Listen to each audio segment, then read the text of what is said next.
So ẹ máa gba 250 million ẹ̀yin nìkan, apart from offering and tithes ten gba. Now those people that you are collecting the money from, what are they going to use to feed their family for the month of January and February?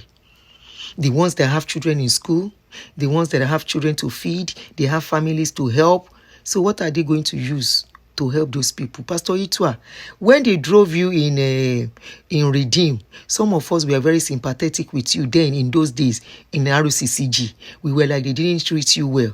And I never knew you were one of the prosperity preacher who would tell people that giving first fruits will guarantee their income for the year. And you Pastor Itua, me, it disappoints me, dear. It disappoints me. I don't expect you or 4 pastors to be saying this. I always think you are one of the empathetic pastors, but I never knew you are one of the prosperity preachers. You say if they bring their salary for January or they bring everything, then their income for that year will be guaranteed. So if they bring all the 250 million, they bring it to you. How do you transport it to God? Because you say it's for God. You now say you are the representative of God they are bringing it to. They should bring almost 250 million to only you. What about the needy in your church? What about people around you? And what about the families of those people? Pastor Itua, it disappoints me, dear. With all the offering and tithes you are collecting, that one is not enough. Pastor Itua, Emma Binu, I talk about other pastors. And when I saw this one, I cannot say I will not talk because I know you. Kò yẹ kán bá rú nǹkan báyìí lọ́dọ̀ tí kán tún bá lọ́dọ̀ tí yín mọ́. Kí lẹ fẹ́ fi ṣe ládùúrò owó tẹ́ ní? Kí lẹ fẹ́ fi ṣe? Ìlú ebi ń pa àwọn aráàlú. Àwọn ará àìmọye, a lot of people are in your church tí wọn ò níṣẹ́. There are millions of people nínú church. A lot of people, sorry, not millions, tán wà ní church yín tán ò níṣẹ́. Tébi ń pa. Ẹ̀yin nìkan wá gba 250 million.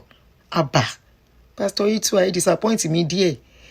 Me expect ẹ sí yín rárá wípé ẹ̀yin máa béèrè first fruit lọ́wọ́ àwọn ará church. Salary, the whole of January salary kan kó wá fún yín. Àwọn parents wọn kọ́ tán rán wọn lọ sí school. Ìyá àti bàbá wọn, èyí tó níyàwó nílé, èyí tó lọ́mọ nílé, what should they eat after giving you January salary? Pastor Itua, I thought you are different from all these people. I never knew you are the same like them. With all the money you have, you are very rich now. Very, very rich. Ẹ̀yin tún gba salary oní salary, ṣé fẹ́ gbówó lọ sọ́run ni? Pastor Itua, you are 60 plus. You don't have to do this to people. Even if people think they are so brainwashed, to get wípé wọ́n feel once they give you money, they are giving it to God. No, they are only enriching you, Pastor Itua. They are only enriching you. Only God knows how many mansions let him kojo. Only God knows how many ilé tẹ́ ti kojo. They are only enriching you. You are not giving any money to God. So after collecting all the money, the next thing is for you to go and invest it. And you people will be getting richer and getting richer and getting richer, while your church members are getting poorer.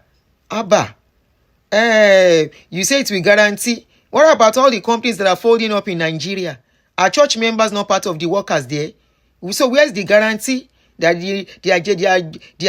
their income for the year will be guaranteed? Okay, what about people who don't give God a dime? At least according to you. How about people who don't give church money? Why is their income more guaranteed? They are even doing better. Elon Musk. Does Elon Musk give anybody money? Does Mark Zuckerberg give anybody money to guarantee his income for the year? Anybody that works, their salary will be guaranteed. You people should stop selling lies to people in the name of God said, God said. Anybody that works, once there is job, your salary is guaranteed. If your business is moving, your salary is guaranteed. Not because you give to any pastor. Now, it is even good that you people are coming out to let us know. Initially, in those days, we thought we are giving God the money. We actually thought it is God we are giving money to every January. It is good that you people are letting us know that you are the one collecting the money. But I'm more disappointed in you, Pastor Ighodalo. I never expected it from you of all people. No, I never. I thought you are one contented person who preaches love and all that. There are a lot of people are hungry in Nigeria. How many people are you people feeding in your church? How many of your churches have food bank? to help the famine in the country, to help the needy. Mélòó nínú yín, nínú ẹ̀yin gbogbo yín pẹ̀lú àdúrà owó tẹ́ ń gbà lọ́wọ́ àwọn èèyàn lẹ fi ń ran àwọn mẹ̀kúnnù lọ́wọ́. Ẹ gbà, you invest it to buy properties up and down for your children and children yet unborn, to invest the money, to keep turning the money over nínú bank. Pastor Itua, not you of all people, ẹ jọ̀ọ́, kì í ṣe ẹ̀yin of all people.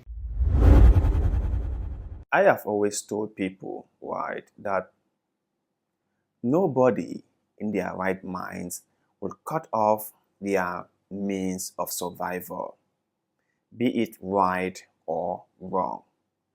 It is left for those who are providing this line of survival to realize that they are being taken advantage of, and by so doing, stop giving even men of God.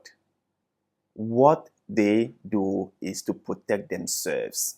The whole thing about first fruit is just for them to have enough money to take care of themselves. And they have found a way to sell this whole idea to their members to a point that the members have totally believed in it. And that is why you will see the members wholeheartedly giving their hard-earned money to men of God. Men of God are not out there to look out for the people, even though they pretend to be doing it. They will tell us that their first priority or their primary objective is to help the people navigate this difficult world and to find salvation and to find peace and happiness. But that's not what they are doing. They might have just said that, but that's not what they are doing. All what they do is to try as much as possible to gather enough wealth for themselves and for their loved ones. That's what they are doing. And you will see the most popular men of God in Africa, super rich. Where did they get the money from? They do not have companies. Okay, they do not have profit-making enterprises because the church is considered as a non-profit organization. That is why they are not taxed. So how come those preachers have private jets? How come they can build massive buildings? How come they can buy bulletproof cars? How come they can build mansions for themselves? How come they can send their kids to good schools?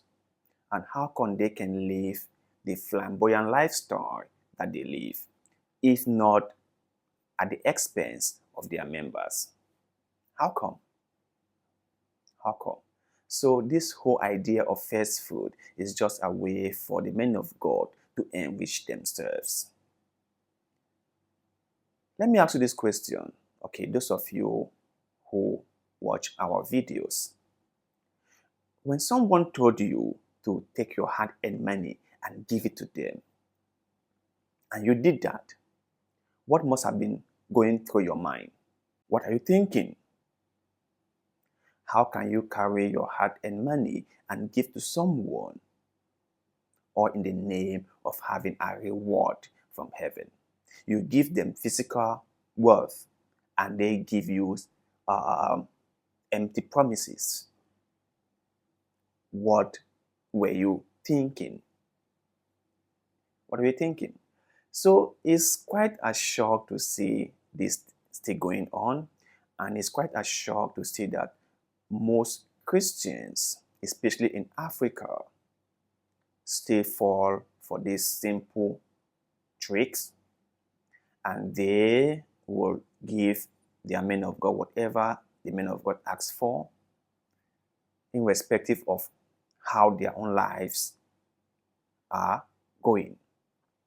It's so sad. It's really sad.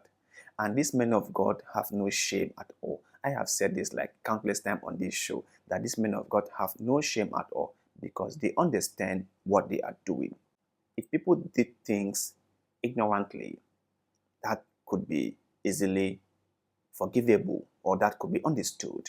But if someone knows something and then did it all the same, that is really, really something else. That is really a betrayal, because I am sure that most of these men of God understand that they are ripping off the common people, that they are stealing from them, that they are taking what does not belong to them. But they did that all the same. Why? Because they are greedy, because they don't care about their members, and because their number one objective is not the welfare of the members, but rather their personal well-being and lifestyle. They really do not care about their members. That's not what they are there for. They are not looking out for their members. That's not what they are there for. They are there to make sure that they can gather as much as they can gather from their members, as much as they can get from the people, and they will squeeze out every single juice from their members, if just so they can fund their lifestyles. They will do it. That is why you have first fruit, you have Sunday offerings, you have tithe.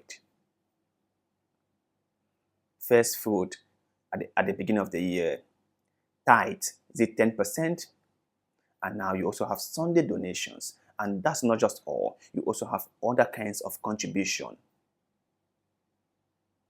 I saw a video about the number of contribution that Christians in, I think, Redeemed Church are supposed to do. And I was like, wow.